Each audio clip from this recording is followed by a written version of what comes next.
Hey, I'm Bill Fabricini here with Ed Harold. How you doing? We're at the Aspen Club and Spa talking a little bit about the foundation elements of F-Force, foundational force. How do we control force through the body? How do we produce force through the body in a controlled system-based approach? One of the key elements of F-Force is mobility. A lot of people move poorly or can't achieve positions because they lack mobility, particularly of the big engines, the hip girdle and the shoulder girdle. Right. And then you start to have pain patterns eventually as you get older, sometimes even younger athletes I see this with. The groin pain pattern, the pain in the front of the hip, pain shooting down the leg, and they've lost mobility of the hip, the ability to control motion, circumduction motion, because the back of their hip joint has gotten so tight. And that correlates what we call a lack of internal rotation. The ability to rotate the hip out is limited. So one of the great things we do when we see that, and if we see it in motion too, where the knees are defaulting in, we try to correct that mobility element using the pigeon stretch, which is an element of yoga, but we combine it with other forms, track and field, and that's gonna just take me through the way we stretch out this back capsule and layer motion on top of it. So as we come down, we collapse into the left rotator and the right quadricep, and we just allow the chest to slowly come down towards the ground.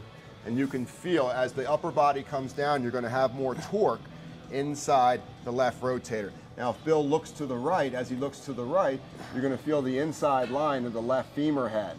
And if he looks to the right, it's going to be harder to breathe as it's more difficult to move the energy through the outside line or the deep six muscles of the left rotator.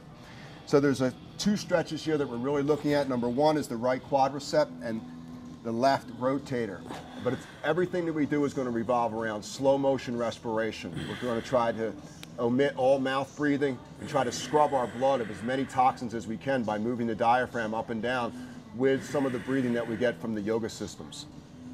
How's that feel? It feels good, and as you showed me, I can layer this movement, adding rotational elements in on top of it. Yeah, so these twists are great. Anytime the hand crosses the midline of the forehead or the midline of the body, it gives the two cortexes of the brain, which normally work independently of each other, it gives them a chance to sync. And then you have one brain rather than two brains taking you two different directions. Yeah. And one of the things we emphasize in F-Force is maybe a little different than just a traditional class you might do in yoga or stretch classes. You take that motion and now you've got to implement it into loaded-based exercise positions. Yes. So eventually you're going to be up here. You've got to use this mobility you just created into the hip into some diagonal cross patterns. So now you're taking the motion and utilizing it in cross patterns, which are a derivative of what we do in daily life. Think of tennis or golf. So the motion has to be utilized in situations of balance, in situations of load. That's how you refine movement. It's not just mobility, it's utilizing the mobility into patterns. Yeah, and then having some of the movements take place in slow motion, and then some of the movements taking place fast. The nervous system is always learning a new way to be.